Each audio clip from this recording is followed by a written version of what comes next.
as I understand it, this new project will take account of all the issues that might have arisen in Poundbury. They will build on that. Yes. What I do know about it is that there's going to be a very high percentage of affordable homes, yes, which I believe are very much required in Cornwall, as they are here. yes. And that certainly has lessons for us, where we have set up a community land trust to try and develop some affordable homes, and because we feel that that need is not met by commercial developments, certainly not in this area. Mm. So if you could address that specifically Yes. In your talk, that would be very helpful. I found that the article in the Telegraph was very interesting. Presumably you saw the reporter. And, yeah, I was interviewed. Yes. Yeah. It was. They call it now Cornish utopia. They say Cornwall needs a bit of blue sky thinking when it comes to affordable housing. So overall, it was pleasingly positive, and it isn't always these days in the press. Let's be honest. No. Well, in fact, I showed a Frenchman round. Hello, is this working now? I didn't know you interviewed. Oh, I see. The transition between microphones. Oh, right, okay. Well, I'll just shout. I took a Frenchman round the water meadows yesterday. It was very difficult because it was really very flooded.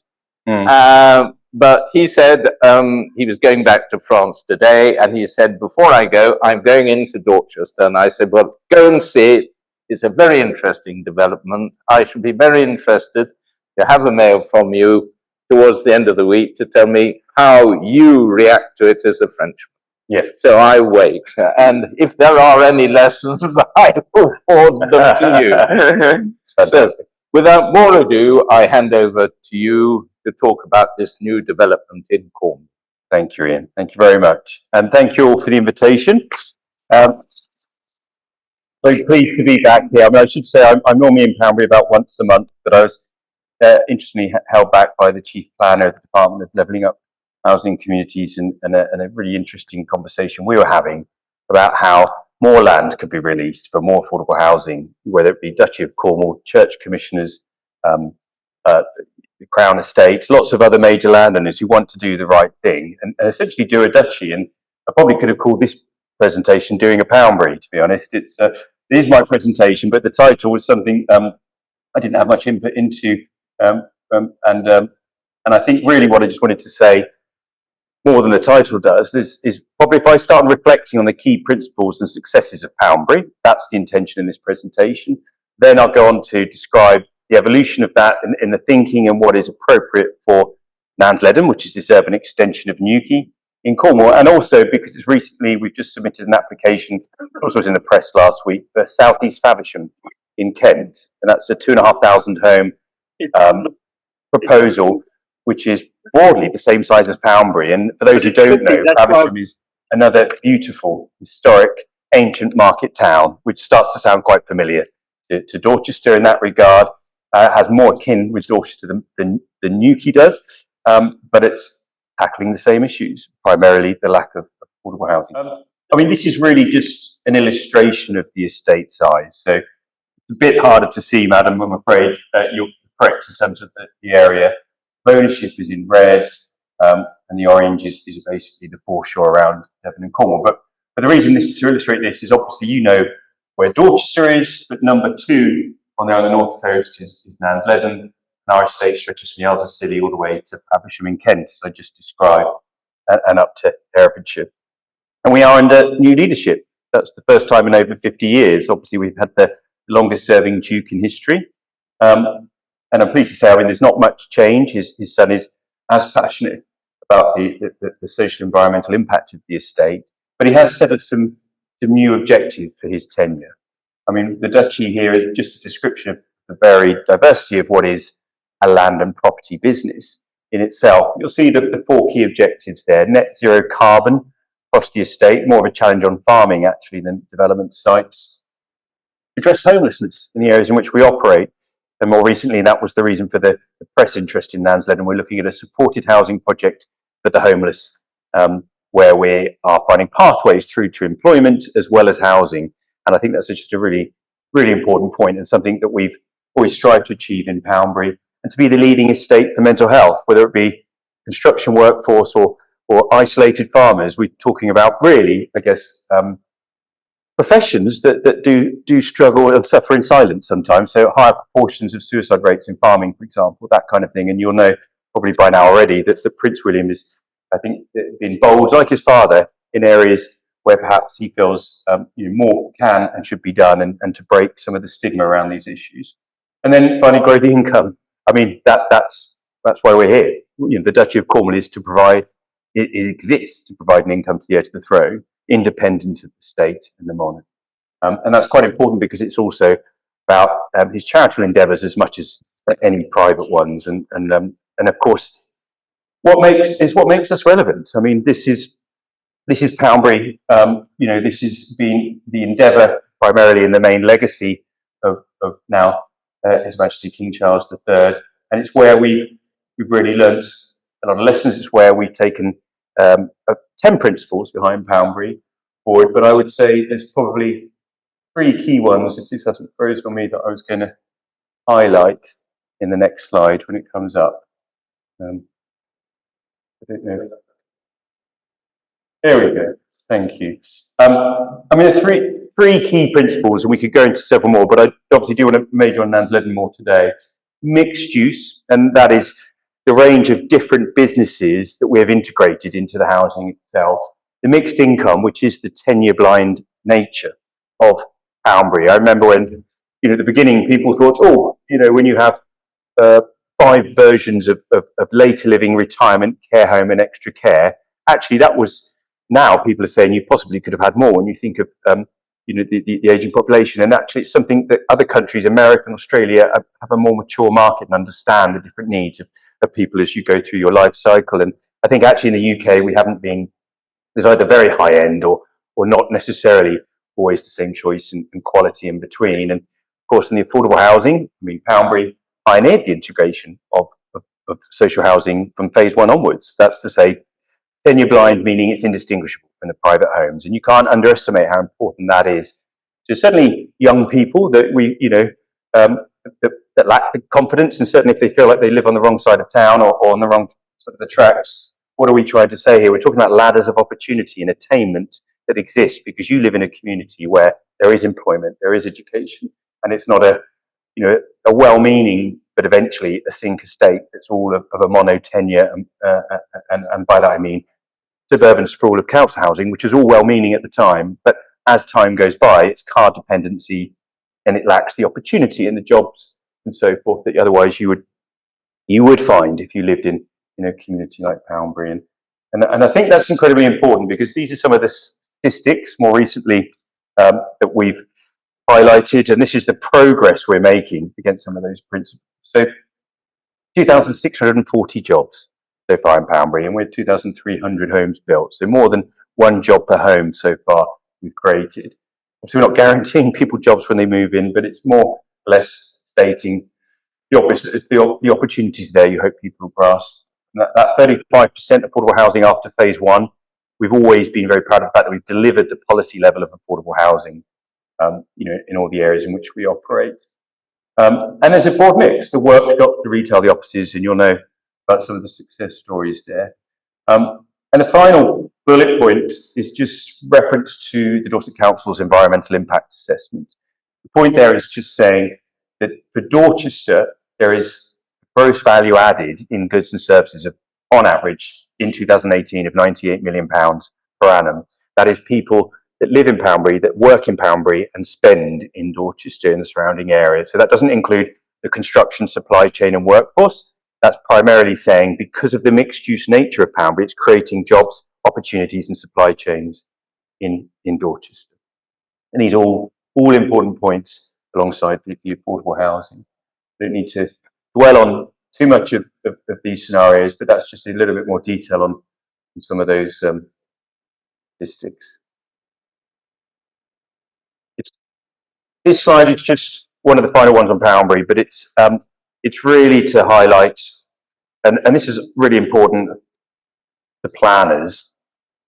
There's 2 schemes here. The one on the right is the same size as Poundbury, and it's got a railway line and a motorway, the M3, wrapped around it either side, but only 66 non-residential premises overall in comparison to Poundbury at this point in time. We have 208.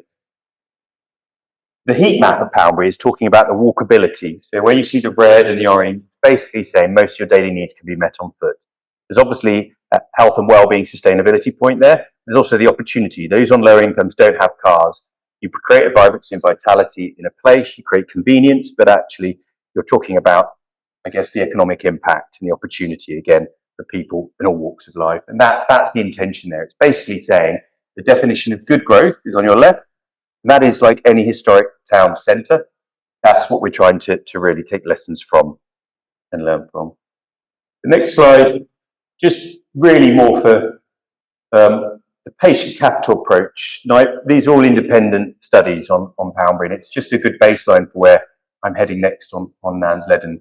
But to say there's a premium of 7% on the pounds per square foot sale price, there's an 18% premium on the cost of what we build, because we build at a higher quality and it comes at a higher cost. But we apparently oversize the houses in comparison to other new build that have been built in the surrounding area of Dorchester.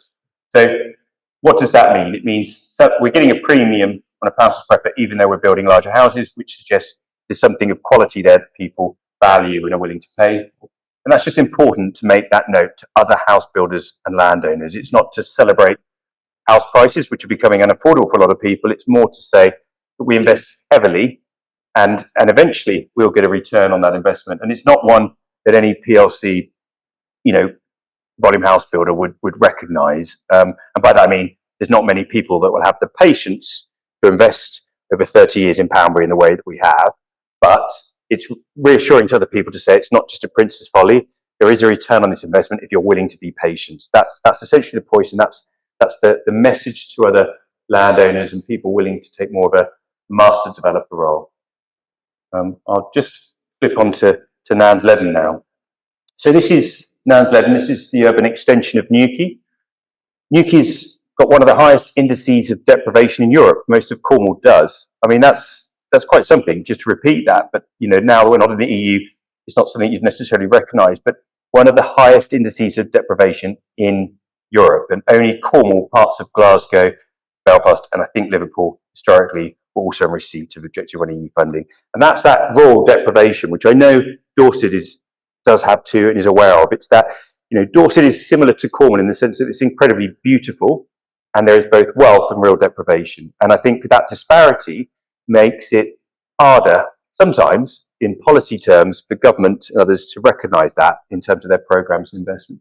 And it does mean also it was more of a challenge for us to take this project forward. And I just mean that in the sense of lower values, lower incomes, and yet actually as a peninsula, you don't have any competitiveness you might receive up country. So the build cost premium is there, and therefore it's just been, in viability terms, quite challenging for us. But here it is. It's essentially, well, not quite twice the size of Poundbury, but it will eventually be Poundbury's big brother. There were 750 homes in. It's about 500 acres. So, that's Poundbury is 350 by memory.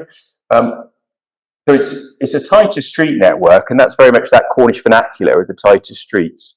It makes it challenging to get some of the street trees in sometimes. But like Poundbury, it's got a lot of the green infrastructure on the outside, and it's that mixed use, mixed income, walkability at the centre of it. One of the things we are looking at, and this is in direct response to Ian's point on affordable housing, is it's the same sort of medieval street pattern of that walkable community. But we are looking at the later phases, and that's the areas in the red circles, the later commercial centres. We're asking ourselves, should we replace those commercial centres that don't actually make any money? I mean, we basically impose on the developers. So what we do as a master developer is we invest in the infrastructure, the roads, the schools and so forth. It's exactly the same as Poundbury. And then we work with the CG5s and Morris developers or Wayne Homes and we say, They'll sell you that service plot of land, but you must deliver 35% affordable housing, you must deliver the commercial, you must deliver to our exacting standards, whether that be Cornish granite, Cornish slate. So it's very much the Duchy controlling design and build quality and uses. And we hold on to a percentage of the future sales receipts. So we support the cash flow of these SME private house builders because they commit to the quality outcomes, and we know we can trust them. And that's why we're comfortable working with the private SME house builders that trade on their skills and their reputation, and they're willing to go the extra mile and take that risk with us, come on this journey with us and build in a poor part of the country. Hello? So that's a local development order, and thanks for reminding me. And do please also, if anyone else has any questions, I don't mind at all being interrupted. So a local development order is one of the reasons I was nearly late today, and I was saying we're talking to the department of levelling up housing and communities, and it's the largest LDO on private land in the country. A local development order essentially gives you very flexible planning consent. So if you consider Poundbury had 2 major planning applications, and we pretty much built exactly the master plan of Leon Creer and Poundbury. And that's quite remarkable because things change over time. They always do. And that doesn't mean you change your principles or the vision, but just the fact of the matter that things change. And I'll give you an example in Nansleden. Originally, it was going to be 400 homes. Then when you realise all that the town needed, and people were talking schools, cottage hospitals, super surgery, etc., etc., it was actually the head of planning who said, maybe we can make this 4,000 homes because you own all the land around here and you're committed, Duchy of Cornwall. We can trust you to retain control and deliver that vision. And about 5 years in, things like we realised, 2005 was the inquiry by design, planning consent 2012. This is just the nature of these size of schemes. They take a very long time to get through planning. And in that time, we went from a supermarket of 60,000 square feet, and that was going to create a lot of jobs, to actually no supermarket wants to be larger than 20,000 now. And you'd always have to go back in planning and get a new planning consent, and that would take time and cost money. And the local authority said to us, you deliver higher quality than our policy standards. We're thinking we should give you a local development order. And we didn't really know what one was at that point. I certainly didn't. And it was normally on public sector land to accelerate regeneration and encourage investment. It gives a very broad and flexible consent. So we have simple 2-page local development order, which is a Cornwall Council document, and they audit us on an annual basis, but we certify something is in accordance with the LDOs. We self-certify development. And I mean, if you buy a house or purchase a commercial property, you might want to know, your bank might want to know, that it's in accordance with the planning consent, and a certification that would be on that phase from the Duchy would just confirm it was in accordance with what is a design manual. So there's this design manual, there's a commitment obviously to environmental standards, but otherwise I can speak to whether it be a supermarket operator, a new business opportunity, school, whatever, and say, actually, if we agree, we can do that. And we've got basically a planning consent for 4,000 homes and 1 million square feet of commercial. So that encourages us, encourages other people to come on this journey with us and invest and not have to burden the planning system or it burden us as we go. There's not many LDOs out there, but the point being is it could be one way. You wouldn't want to hand them out like confetti because, you need to we earned our stripes. We earned the LDO the first 5 years of development. But back to the affordable housing, we thought, well, we've got a hyper walkability in Poundbury and it's brilliant. And it's great that we do have that very mixed use nature scheme. But when you look at some of these outlying areas that haven't been built yet, and I'm talking about the areas in red circles here that are local centres, the changing face of retail and how people live, the fact that people work from home is actually a boost for the local retail and local services. It's a good thing. It's held back from actually the death of some of these places, I mean, in the retail sense. But actually, do we need that level of walkability that's 5 minutes, that you have everything within 5 minutes of your front door? Probably not. 10-minute walkability is good enough if we replace those commercial centres that are teaching on the edge of viability anyway with social rented housing. And that's really in direct response to Prince William looking and saying, this is fantastic, but could you do more? And doing more when we are still a few years from breaking even is quite difficult. I mean, the Duchy of Cornwall has to lay its accounts before Parliament. I have to secure Her Majesty's Treasury warrant for land disposals and expenditure over £1.5 million. Roughly, that is the Treasury's oversight, and it's a very light touch on the Duchy of Cornwall, making sure that I'm not just trying to, be pleased the Duke of the day or go local in some way. It's a check and balance, really, that we make sure that we run the estate profitably and hand it in a stronger and better condition to the next Duke. So think of it like the classic family trust model. So it's our way of saying, well, actually, we know we're not going to break even until 2030. We started construction in 2015. We've spent about £31 million on roads, highways, schools, and so forth. We've got about 16, 17 million of receipts in. You've got to have the stomach to do this. If break even is 2030, all being well, we've got another 15 years of development.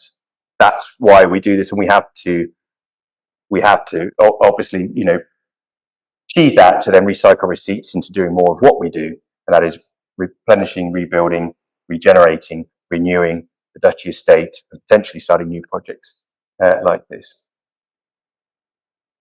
Okay. It's a growing community, and it's 30% affordable housing at the moment. There is no scheme in Cornwall that's delivering, in Newquay that's delivering more than 30%. But the policy is 35%, just like it is here in Dorset. But if you just sort of reflect on the figures I just told you, if we did what they call a viability appraisal with the council, the outcome of that is we shouldn't be delivering any affordable housing because it wouldn't be justified. But we have our principles. So essentially, the Duchy is taking the hits because it knows it will work through and get there eventually. And it was very important to us to deliver 30% from day one. Deliver local needs. I mean, that's why we're doing this, right?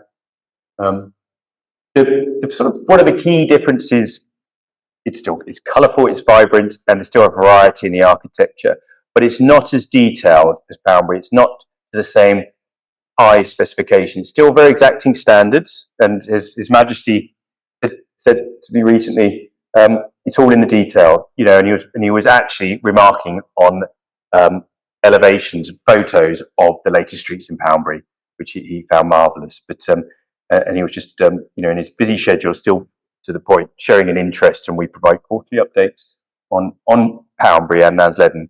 But I hasten to add, it is a lower income area.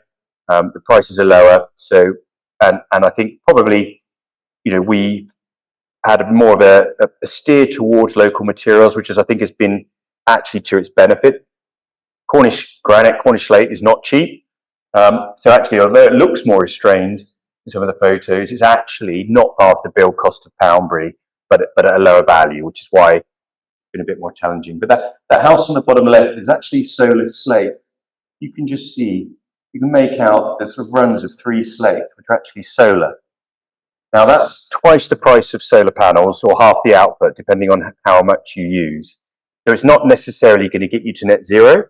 But in a prominent location, we're picking solar slates, and then we're going to go with in-roof solar, which is more like the normal solar, but it's actually at least flush with the roof line outside of the public realm. That's just an example where we're differing from Poundbury. Poundbury, we have covenants in place, and we support anyone who wants to provide solar on their property, but we'll say the same point, which is we'd prefer in prominent locations if you could use something of real quality like this, and then if it's outside the public realm, we're not as concerned. And that's one of those areas where we've shifted over time, because actually the environment is trumping the aesthetics, as we all understand the climate emergency that we have today. There are probably two key areas where we found that use of local materials, and it's quite a low process in extraction. I mean, slate is just 500 million year old mud.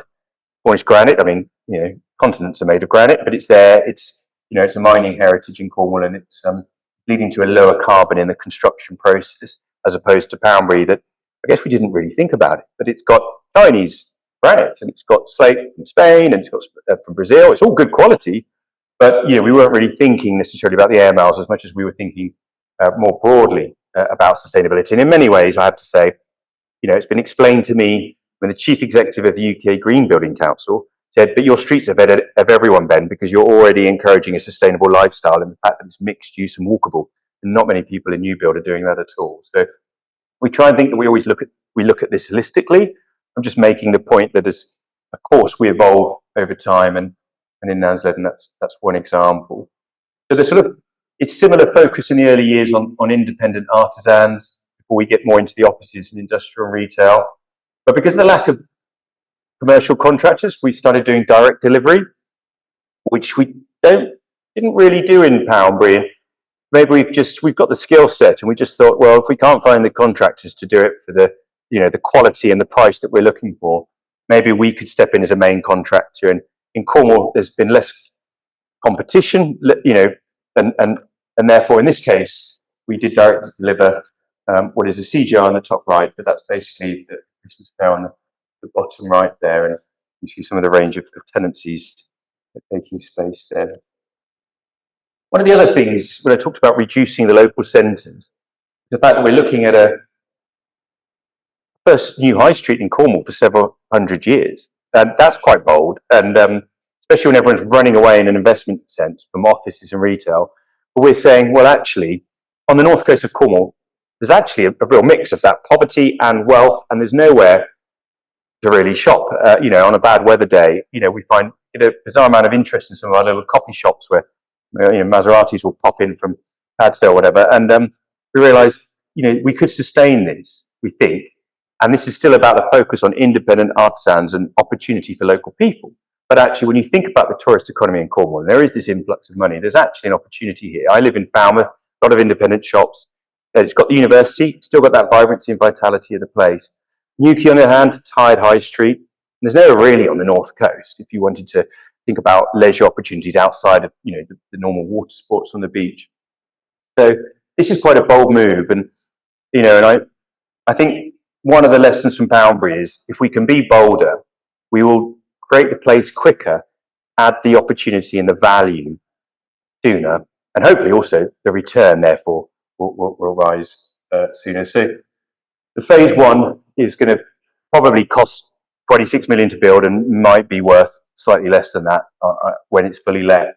But this is because it's about, again, the long-term income is there for the Duchy, and it's also about the opportunity it's creating for the area and creating that place. So no one else would necessarily take that kind of risk on something that isn't going to add value, but we see the longer term opportunity and the warm glow in the local economy we create.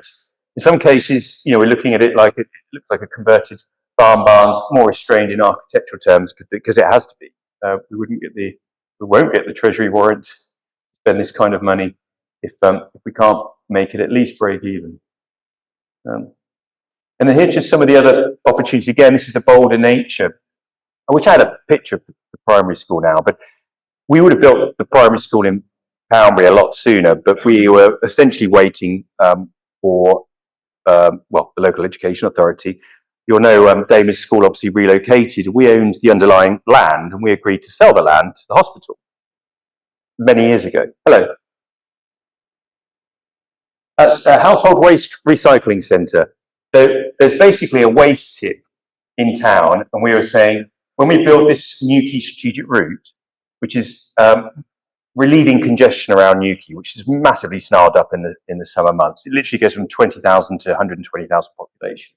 So first off, we said, we'll build the Newquay strategic route. What next? And this is where we're working together with the council, like we were in the early days with West Dorset here. And they said, well, actually, we've got a waste tip just over here. We said, well, we'll do a land swap with you. We'll build residential there. This is the historic town of Newquay. Like Dorchester, a lot of it was all Duchy land back in the day, of farmland. And it's eventually grown to this point. This being the Newquay strategic route.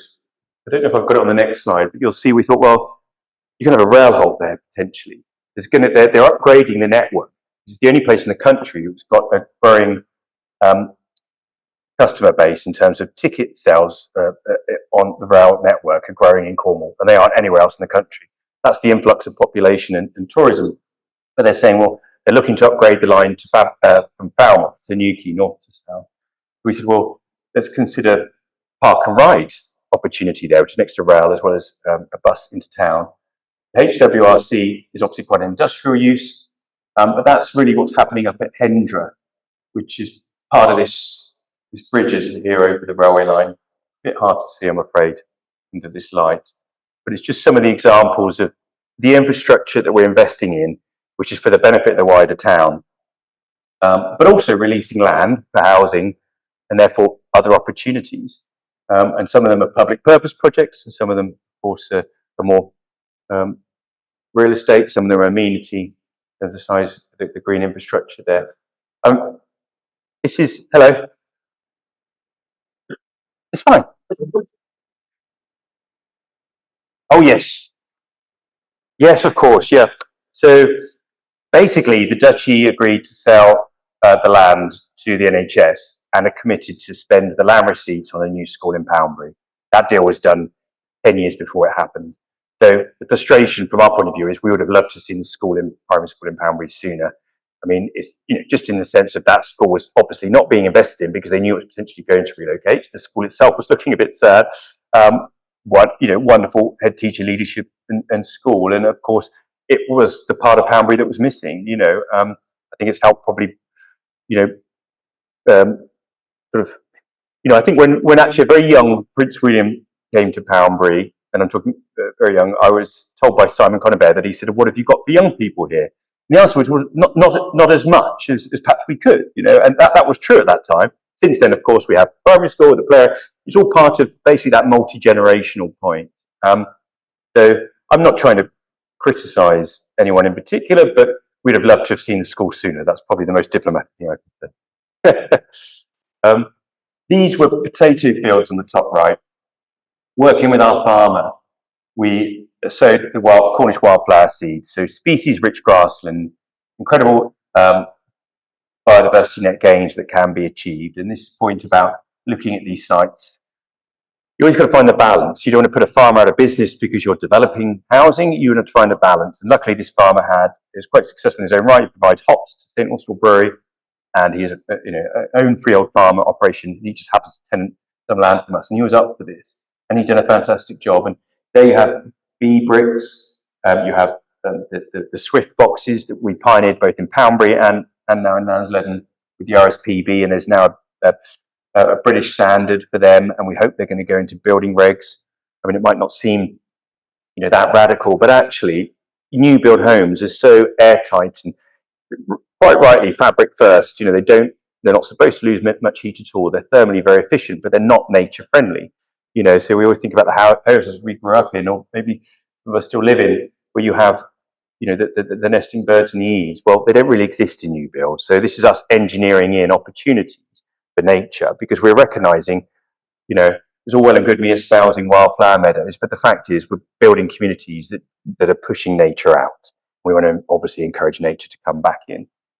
And of course, also meaningful, productive green space, the allotments and the orchards like you have at Poundbury, but we're trying to weave them in a bit more as we go. And there's the statistics. So the latest from government is on new build from now on, they want to see from next year 10% biodiversity net gains on sites. I'm just pleased to say I don't have the baseline for Poundbury, but I can tell you 24% on habitat units, 48% on hedgerow units in Nansleden. So it just shows it's achievable when you've got a big strategic site. And there, only the Duchy would build a nature tower looking like a ski chalet, but there you go. So, and our new boss visiting the community orchard there. These are critical success factors that we normally end when we're talking to landowners, and they're true of Poundbury and they're true of Nansleden.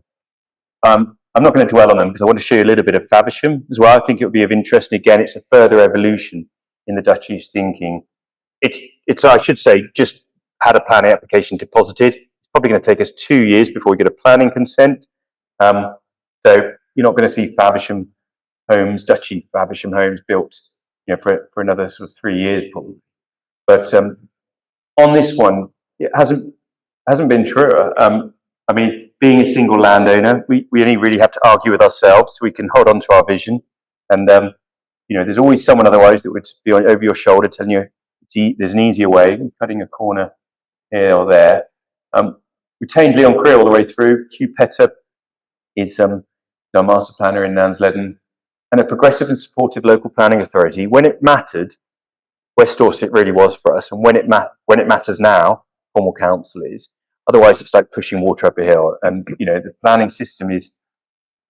It's a difficult thing because it's incredibly important to have a planning system to regulate the quality and land use framework, the quality of what's delivered. But by and large, it's broken a lot of areas. It's actually stifling good development as well as bad. And we need to see, I think, more resources for our planning departments. I'm not trying to kick them.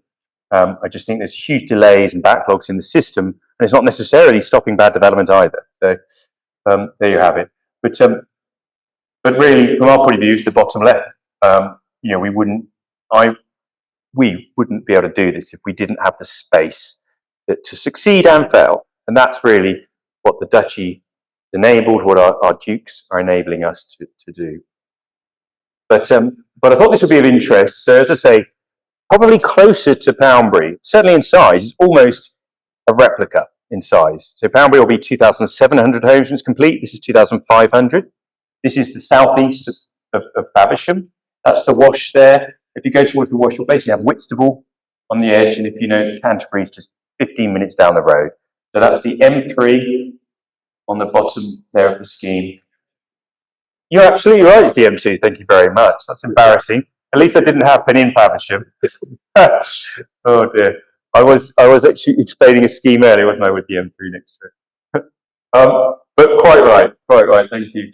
A2 on the north there, and then M2 on the south. That's basically the site in the centre, dissected also by a railway line. And the historic town.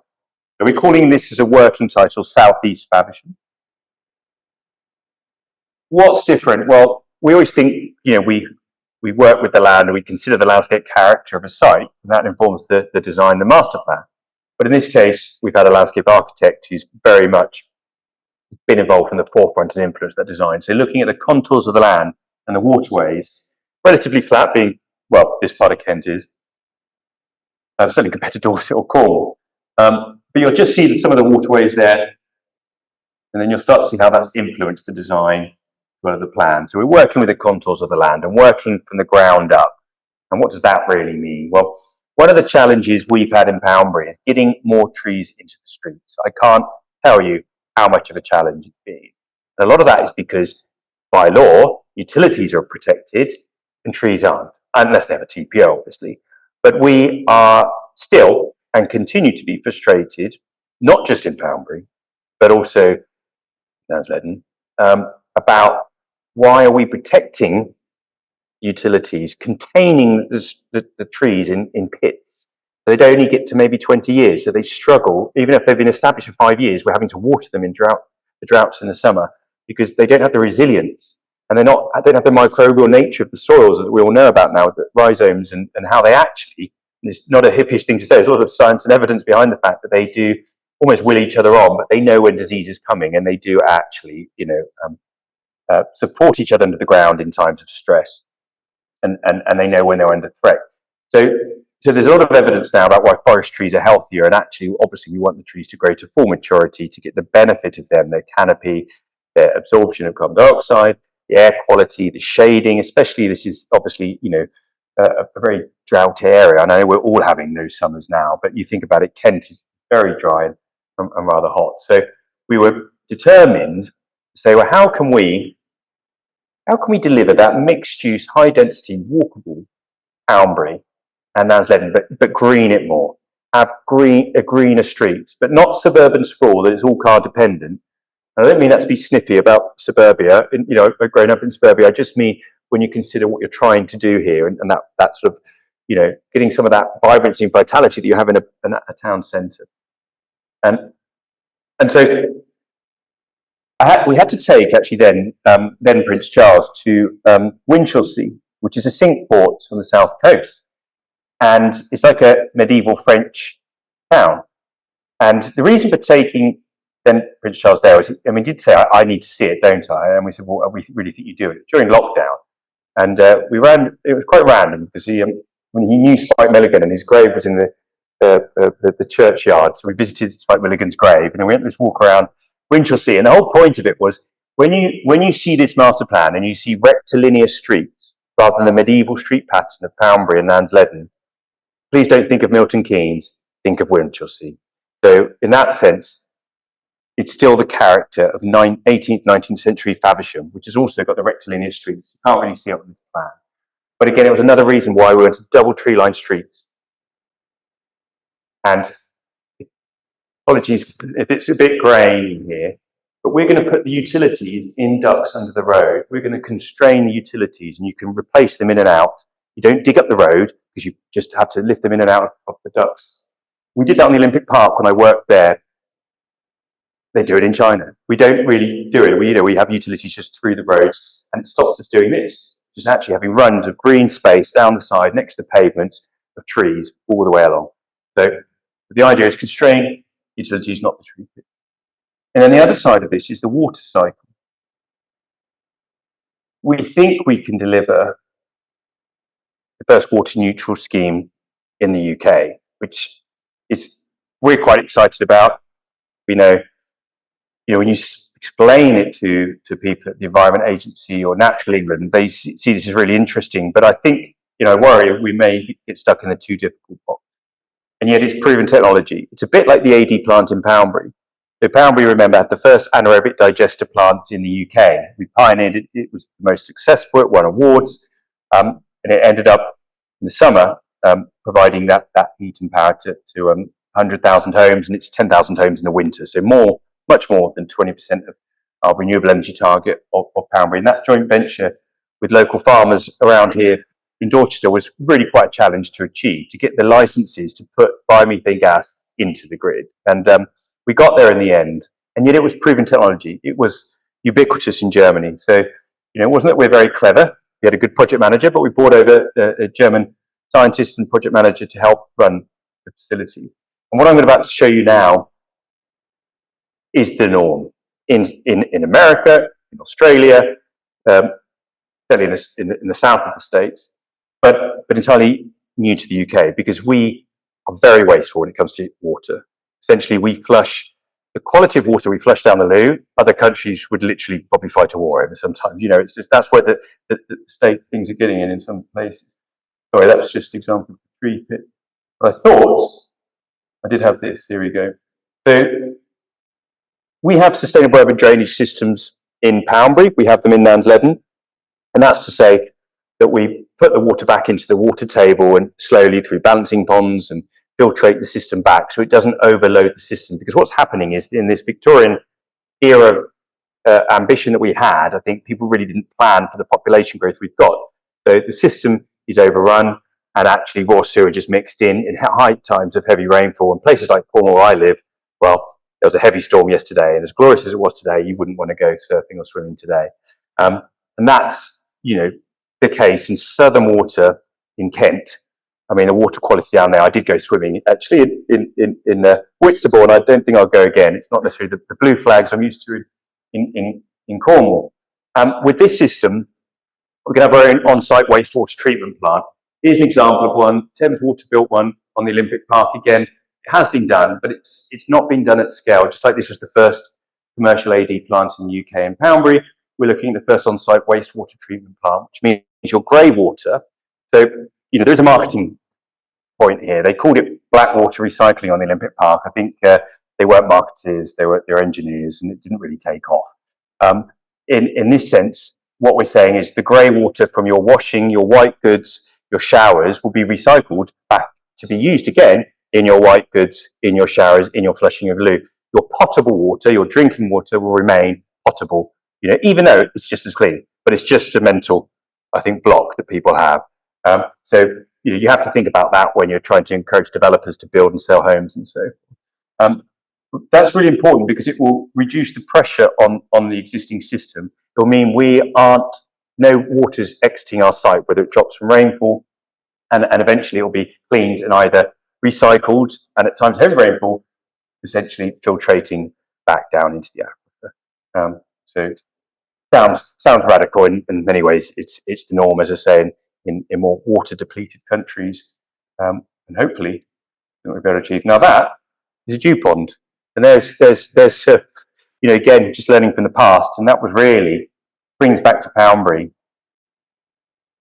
all that then Prince Charles was essentially stating was, what is it that we know and love about our historic towns and cities? What can we learn from them? What lessons can we learn when successive generations of people want to live in Dorchester, want to live in Faversham, want to live in Falmouth where I live, because there's certain ingredients that these places have that last the test of time. And when you look at these and you see the planted trees around them, and of course the dew just tops them up. These things exist, and they exist in Sussex and in Kent, areas of real droughty conditions. So we're looking at dew ponds as part of that drainage system.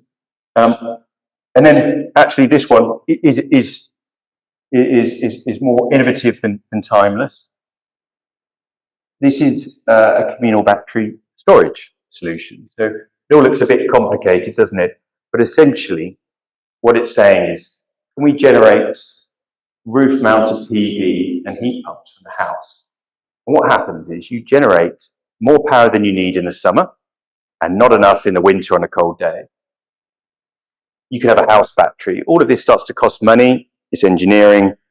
It's something you have to maintain and manage.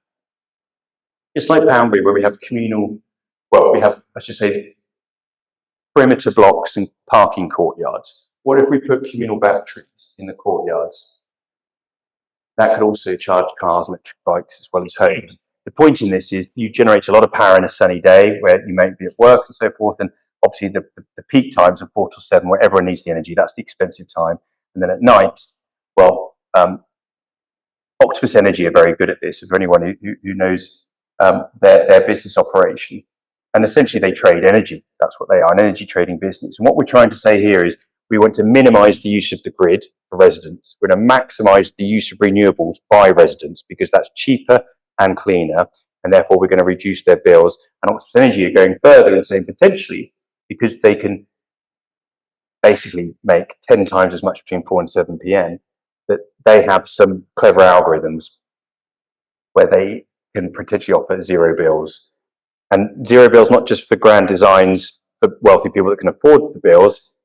We're hoping with the communal battery storage, that means social housing, and therefore the people that have low incomes and a need to have a low occupational cost to move themselves out of poverty can also benefit from this kind of solution. So something that's really quite exciting, early days, and I hope to be able to talk about again in future. This is just an example, though, we don't look eco, so just as, you know, we're trying to deliver what is popular development, we're trying to, in this case, deliver more Faversham. But you'll see in some of these images, I think frozen again, there are the solar. Because these homes are highly energy efficient, you don't need as much solar. But otherwise, they look like Faversham. They don't look eco, because generally when things look eco, they look cool for a couple of years, and then after 10 years, they look their date. So these are just some examples, very much of a, you know, if you like, more Faversham, what we're trying to achieve. So no ego in any of this. Just we hope what the people of Faversham told us they would like to see. That's just the cricket ground at the centre, very Kent. And then that was our landscape architect who had to put a longhorn cattle in there because he's got his own farm, longhorn cattle. Apparently they're very docile. But there you go. Thank you very much for listening and your patience. And I'm sorry if the mic was playing up a bit, but if you've got any questions, please do raise your hand. Thank you.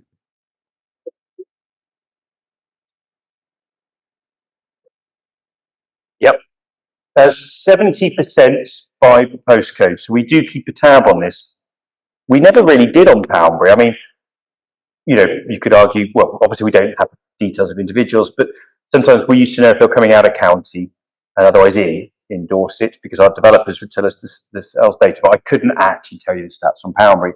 But I'd say we've been very sensitive to it from the beginning in Nansleden. So it started as 90%. First point I should say is, of course, all the affordable is you have to have a local connection. So 30% affordable is to people, and Cornwall is very sensitive about this. So in a lot of areas it would be anywhere in Dorset or Somerset, but in Cornwall it means first and foremost that parish, and then it's the parish next door. It very much is a tiered system. So 30% of the whole is you have to have a local connection, which means you live and or work and you're under a certain income threshold. That's the criteria, and you're prioritising this. Of the private, which is 70% of the whole, it started at 90%, and that's very pleasing. And that's because we deliver mainly 2 and 3 bed homes, so that little sort of Cornish cottage. So it's not basically what holidaymakers looking for, and we ban holiday lets. So you can't. We even talked about this, and again, Prince William asked about this. What about second homes? And we haven't got many, I'm glad to say, but that's partly because we're probably still in the pioneering stage.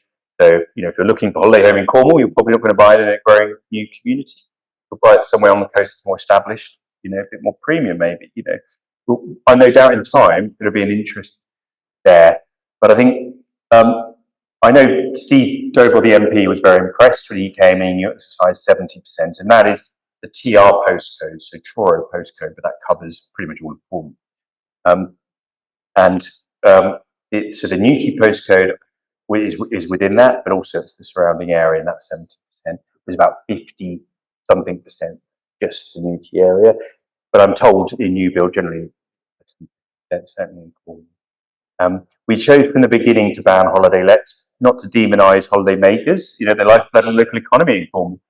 But there is no private renters. If you go on Rightmove, hardly, not a lot in Cornwall, but there's, you look around Newquay, you'll see hundreds of holiday lets, hardly any private rented. And in Cornwall, people, more than other areas, were perhaps going to move into Granny's house. And I don't mean this in a morbid way, it was just a thing, you sort of moved around with your job, but you were in rented and it was fine. You didn't expect, you lived in Newquay, that you would be priced out. And so it's quite sad. We know people, when we hear obviously about these scenarios where couple with children, 2 jobs each, and they're staying in someone's holiday let over winter, not sure what they're going to do when they come out in summer. It's those sort of scenarios. It's a real problem. Cornwall's got lower than average social rented and private rented than the country, and yet much more demand for what stock it does have. So, I'd like to think we're still part of the solution.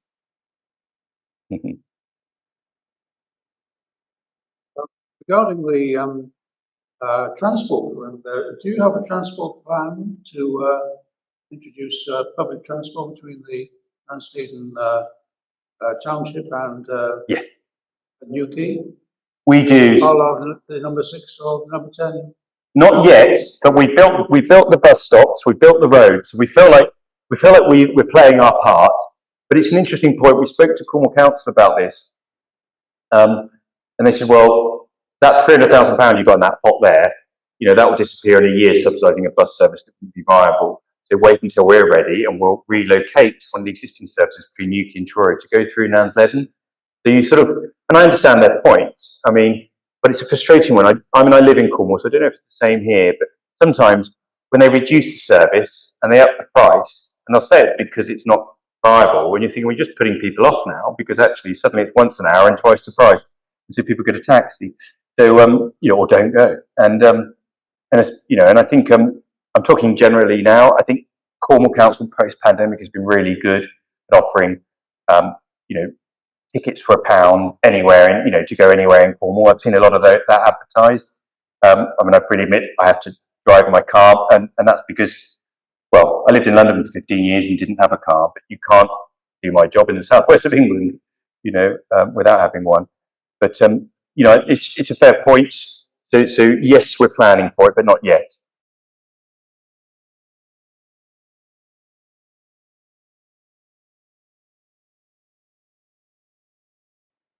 From a development perspective, it's very much getting to low carbon construction, as low as we can go, and net zero in operation of buildings. So those buildings obviously generating enough energy for their operation makes them net zero in operation. A lot of the industry is focused on net zero in operation. So, slapping solar on your roof is an obvious answer, and heat pumps and so forth. But from our point of view, it's actually the intensity of the carbon of any activity on our land, and that's what we get measured by, because fundamentally when we sell the house to you, that's your carbon footprint. The big challenge is farming, dairy farming in particular. So they're looking at feedstocks, they're looking at ways of reducing that. Areas like Dartmoor are really important to us. We're looking at reviewing the estates and how it's managed and operated, and the Duchy's always changing, of course it is, but I would say Dartmoor is becoming incredibly important in areas like it, because at the moment, if you look at it, it's got a massive carbon footprint because the peat bogs need to be regenerated. They've broken down. So it's basically releasing carbon. but actually regenerating those peat bogs just transforms that. So our biggest carbon footprint at the moment, I thought it would be just pure dairy or construction, is bizarrely dark. But it's also, that's where the biggest change can happen. It's almost like, there isn't necessarily much low-hanging fruit now. It's going to get more challenging as we get closer. But other areas, some people will buy forests. We're trying to plant 50 acres a year. We're realising, by the way, that we probably can't achieve that figure because the land is tenanted farmland. It's actually more difficult than you think. Even though we own 130,000 acres, to be able to commit and actually plant the right trees in the right locations. But that's important to us. But they probably won't get the benefit of those trees for 15 years in terms of when they really become a carbon sink. So on the development side, just broadly, I would say if we can get to low carbon in construction, because there's carbon in the atmosphere, carbon exists. It's just the fact that obviously the tipping point was breached some time ago, and we're trying to reverse that. So we expect to be able to achieve the carbon balance and offset through planting, through more regenerative farming, and making much cleaner in construction, and also encouraging tenants. And in some cases, this is quite challenging. If you've got 120 years left on your lease in the middle of London from the Duchy of Cornwall, it's an interesting conversation with the tenants. But what we're finding on the commercial property is quite a lot of the tenants are expecting it, actually. And if they've got a long lease, they're willing to invest in it themselves because it's what their staff expect. I'm pleased to say what you're going to find fairly soon in our latest, I think it's our latest integration report, is probably the most comprehensive explanation, much better than mine, into exactly how we're going to go about this. And that's what they call scope 1, 2, and 3. A lot of people have literally kicked the ball up in the air and don't know where it's going to land and don't really know what it means. I think what we've been doing for about 4 years is quietly really trying to understand our baseline, and only then can you really understand how you can properly tackle it. And I mean, the efficacy of what we say we can actually do. So if you're interested, in a couple of months, we may have that report out.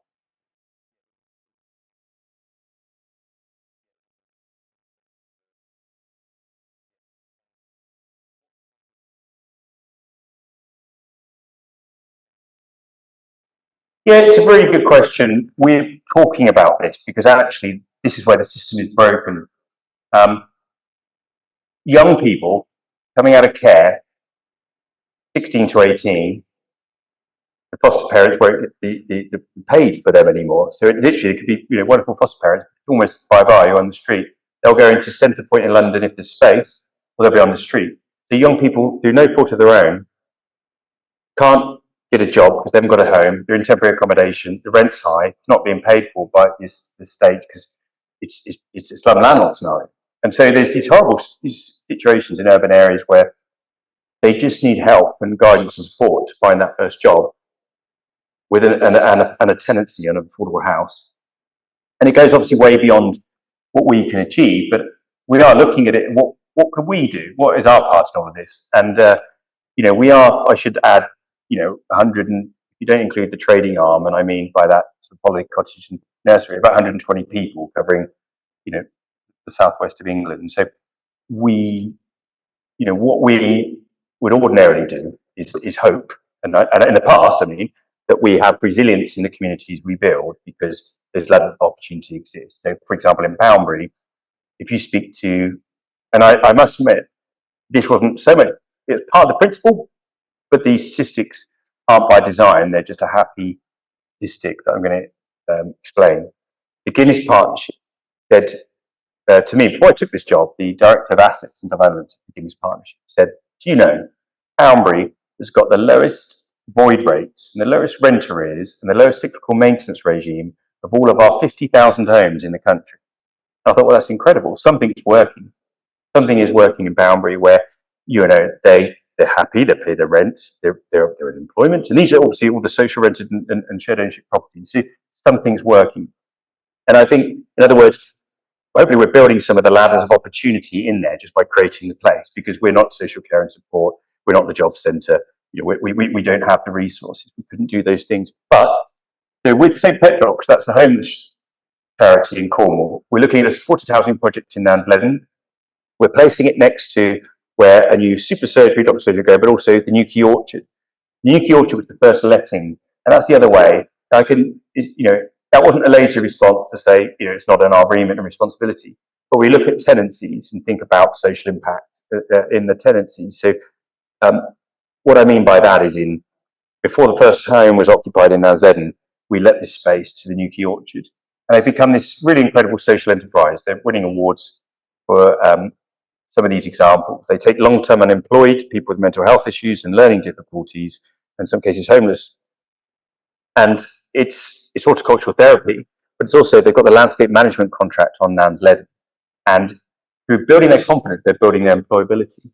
And they had a jobs fair, Nuki Orchard, and they had 2,000 people turn up, and the employers said that's the best engagement we've had, much more than a job centre, because people feel comfortable turning up to Nuki Orchard that otherwise maybe staff at job centres, a bit daunting. And so the point is, we're talking, and I've introduced the Nuki Orchard team to St. Petrock's, to Cornwall Mind as well. So come on, how can we work together? Because we've got the space, we can let you space, and if we can give people opportunities, apprenticeships and other things on site, so saying to the developers, actually think outside the box here. Some of these people have just had a difficult start in life, and they could be, the best member of staff you're going to have, because they'll probably grab it with both hands. And I think that's where Prince William's been a great help, is that I think we've done a lot around affordable homes, integrating affordable homes, but actually, as you can tell, you can imagine when you tell people you're going to look at a supported housing project, the first thing to think about is, that's going to affect my house price, which is exactly what happened on phase one Poundbury. You have to sort of break down that stigma and barrier and say, actually, they've just had a trauma in their life, the abuse running away from home, they've had a tough start. And in some cases, what the orchard's showing is it's teaching them to grow food, it's teaching them to cook, it's basic life skills that you and I take for granted. So, not a lot personally, but we're trying to work with people to do.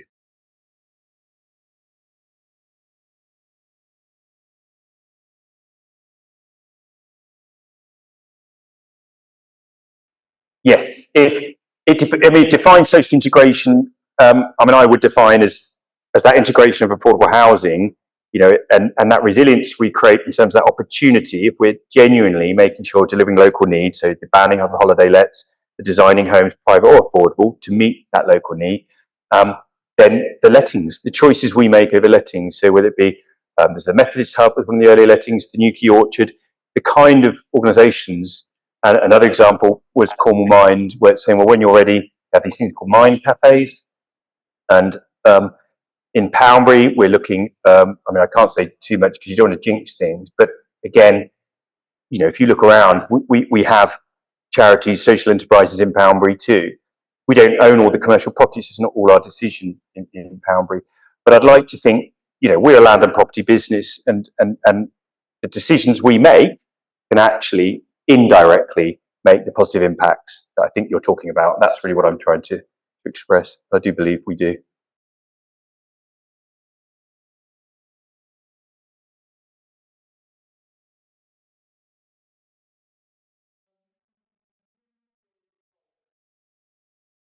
I don't know if it's beauty is eye of the beholder. If you're talking about architectural form, you'll know, that I would say a lot of the evidence suggests, and I made the point about what is eco today is out of date tomorrow, and actually a timeless beauty and use of natural materials and all of those things. My reference to boldness, I think, was there definitely when I'm talking about the infrastructure solutions, whether it be the AD plant, other things. So, I'll stand by the boldness because I see it in a different way.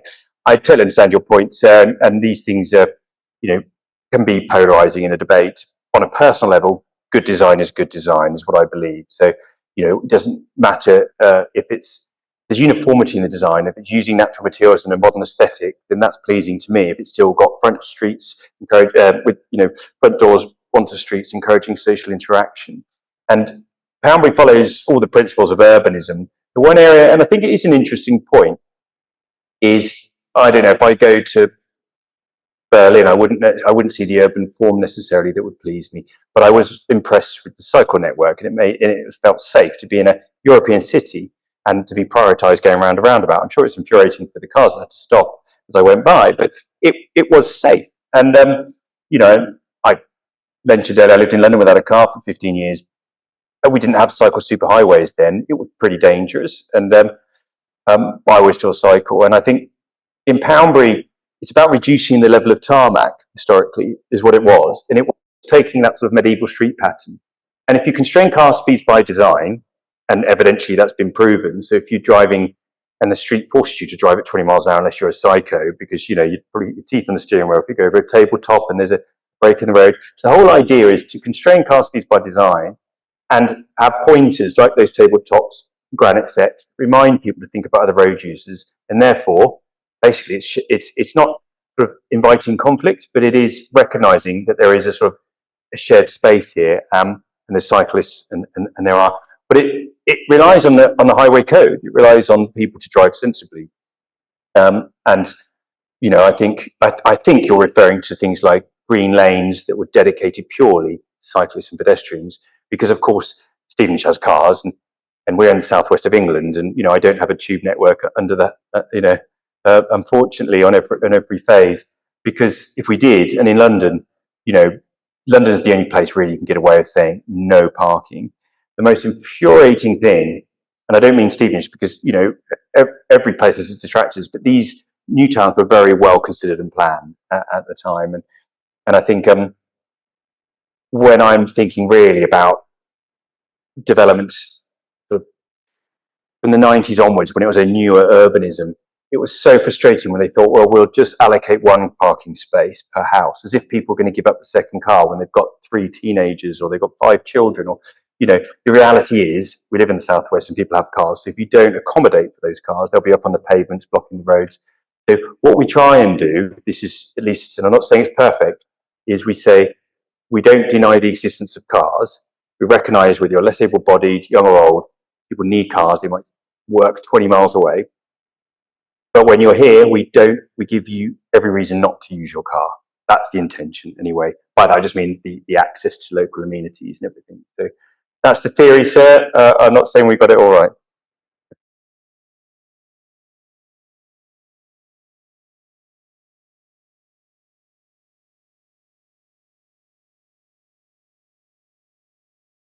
It's more, yeah, it's probably more designed. So the Duchy at the moment probably owns about 30-odd% commercial. I think in Poundbury, just like Nansleden, it was capital intensive.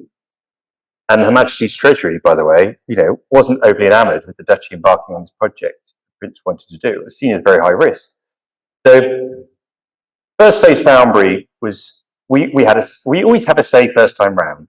What happens in Poundbury and Nansleden is, in all cases, it's either us or the developers had taken that first decision on the letting. And in our 6 weekly meetings that we still have here in Poundbury, they will come to us and say, oh, we're thinking of X or Y. And we will say, well, no, because there's a cafe opposite, you know, or, you know, have you spoken to them about this? What's the differentiation point? So, you know, that sort of thing. So we do try. The problem is the developers then would sell on the long lease to an investor, 125-year lease. We don't know who that is. And we all know just as quickly, no earlier than you sometimes, further down the line, who they're letting, you know, who's taken the space. So we've slowly lost some of the control where we don't own the underlying asset in Poundbury. And in Nansleden, just because we're in the early years, I'd say we're probably more closely focused on it. So I'll give you an example. When we had the first facial aesthetics company, and I know this is in film, so I'm not saying anything nasty about that at all. They're lovely people. But to me, I just thought, well, okay, you know, and then I was just told to stop being old-fashioned. That's what young people want these days, and it's in Newquay High Street. Because we, you know, but this is sort of, it's actually bizarre, but people who don't need it go for fillers and all this sort of thing, you know, and who does? But thinking about some of those conversations, generally speaking, our developers are sensible. We will say no, though, if we think that, you know, and that still stands true where we can in Poundbury, we just don't.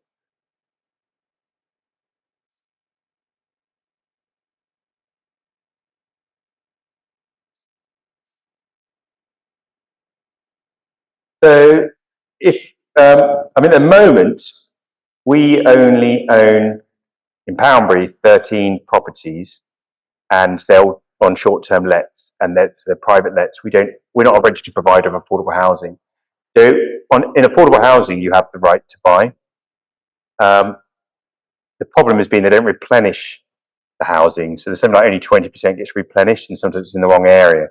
So, you know, and there's a problem with that in terms of what's exporting housing out of London, for example.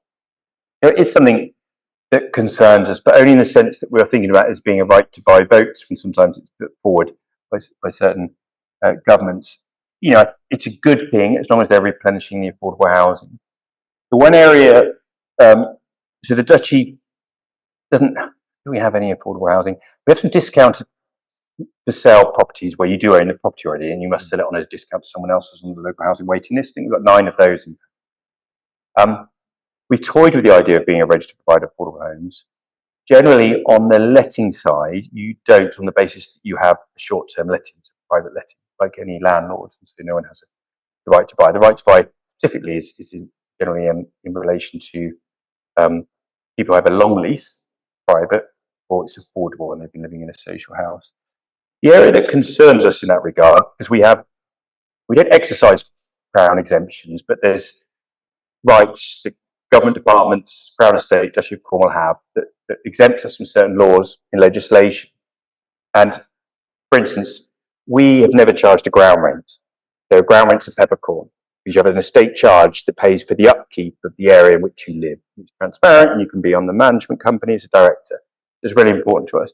So speaking to the department about this, and Michael Gope visited Nansleden fairly recently, we totally understand the spirit of the bill, which is basically some house builders sold houses leasehold, ratcheting up ground rents like £2 grand, £4 grand. I mean, it's horrendous stuff, mainly in the north of England. And we totally get why the latest leasehold reform bill is going through. The area that concerns us potentially is, you know, areas like the Isles of Scilly, where we own a lot of land and property, and outlying islands have maybe 80 people living there. The minute you have right to buy, wealthy people will buy them as holiday homes, and the people that run the ferry, farm the land, won't live there anymore, and you won't have a community.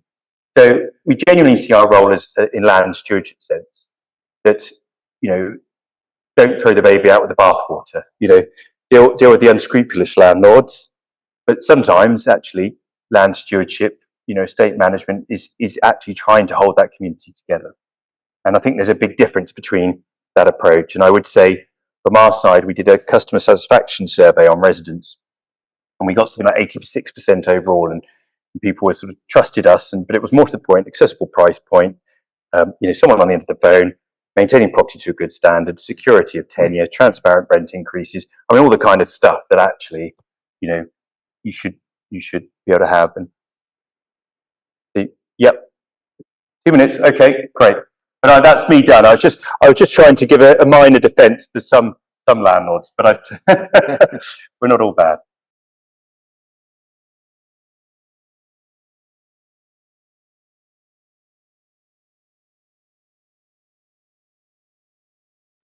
So it's quite a bad CGI that we rushed out actually ahead of a consultation. So I did wonder why they showed it in the parkland as well, when that's supposed to be, you know, that should be under the path or indeed under the road. The point there is, you know, it's trying to show the rise of and the microbial nature of the soils. So, you know, I mentioned it about the water neutrality, but if we're dealing with water, soil, and air quality here, you know, in close proximity to the M2, so getting these trees to maturity is also going to help with you know, improving the air quality in proximity to that M2, and of course all the other benefits that we all know trees have, you know. And I mean, it's, as I say, it's looking back, I remember this, you know, I think we need to update the CGI. But the other example is this. I mean, it's, so if you go in Poundbury, you know, the tree pits cost about 6 to 12 grand. It's an expensive tree pit. And yeah. So and you contain the tree in a pit. You know, naturally, you don't need to recommend. Therefore, you're not going to get to full. It's not going to get to the full maturity and health. But we're seeing it now, where there's trees in Poundbury that have been established for 5 years. Shouldn't have a problem last summer, but we're still watering them because they're in these tree pits, because the roots don't go far enough. And that's to protect utilities. And it's just bizarre. It's the wrong way around. So it's not unique to Poundbury, by the way. That's nationally. I mean, it's one of the reasons we would love to, as I say, you know, we'd love to see more trees in Poundbury, and you've heard it here. We would have, and certainly His Majesty. Every update, every photo is where are the trees? If it was up to us, there'll be a lot more. You fielded a very large number of questions, and apparently to full satisfaction, because I don't see anybody with a further supplementary now. It's been a very, very interesting evening, and to learn about these other two developments, comparing them to Poundbury, has been very, very instructive for us. And it also makes us think about what would happen with the proposed development of North Dorchester when all these considerations are not going to be taken into account. A development which would be as big, if it happens, as the one in Cornwall. But without all the care taken, which you have taken. Thank you. I mean, thank you, but actually my heart sinks to hear that as well, obviously, because, well, I mean, it all comes down to, we did talk about this earlier. I mean, when planning is important to the process, and you know, it'd be interesting if pledges could be made by landowners that meant they could get consent if they committed to certain social, like a social contract, you know, and we will deliver the 35% affordable housing. There won't be any reneging on some of these things, and maybe there should be a streamline through planning. If you commit to net zero, if you commit to job creation, as well as, and if you commit to at minimum 35% affordable housing. So I think it's a really interesting area, and you know, other countries, I'm not sure how they manage it, but they seem to have a streamlined planning system. I'm not saying that necessarily that always leads to quality development, but there seems like there needs to be like almost a new contract, you know, that means people can step forward, commit to these things, and actually deliver them. Well, I think all that remains is for me to thank you so much for coming to us today, and for enlightening us on these starting new projects. Thank you very much. Thank you. Thank you.